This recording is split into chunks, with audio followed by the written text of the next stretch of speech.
Unit 5. Skills Test. Listening. You will hear 5 short recordings in which people talk about problems they've had in their neighbourhoods. For questions 1 to 5, choose from the list A to H how each speaker feels about their neighbourhood. For questions 6 to 10, choose from the list A to H. Speaker 1. I haven't been in this area for long, but already I've had enough of it. In fact, I'm intent on finding something else as soon as possible.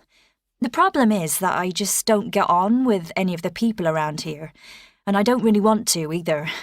None of my neighbours has ever made any effort to have a conversation, and even the shopkeepers are rude to me.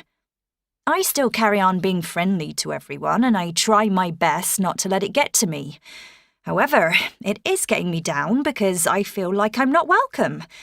I can't wait to move somewhere else where my neighbours actually talk to me. Speaker 2.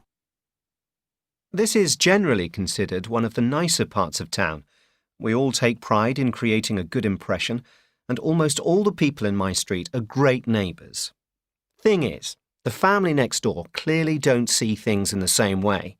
The paint is peeling off the outside walls, and the garden is a mess, yet they've done absolutely nothing about it. What I'm worried about is that it's affecting house prices in our street. After all, who wants to buy a house next door to one that looks shabby and in bad condition? Not long ago, I tried to persuade my neighbours to tidy their house up a bit, and to be fair, they said they would, but let's see what happens. Speaker 3. What appealed to us most about this area was the liveliness of the place, and that's why we ended up moving here. What we didn't realise, though, is that we'd never get a good night's sleep. The house next door is rented by students, and if they're not having loud parties, they're talking at the tops of their voices at 1 o'clock in the morning. I spoke to the landlord and told him how annoyed I was, but he just said, "What do you expect? You live near a university." Of course, he's right. I just wish we'd thought about that before we moved in. Speaker 4. This used to be a nice, close-knit neighbourhood. People would help each other out, and we all looked out for each other. Now, no one seems to care. If you just look around you, there's graffiti everywhere.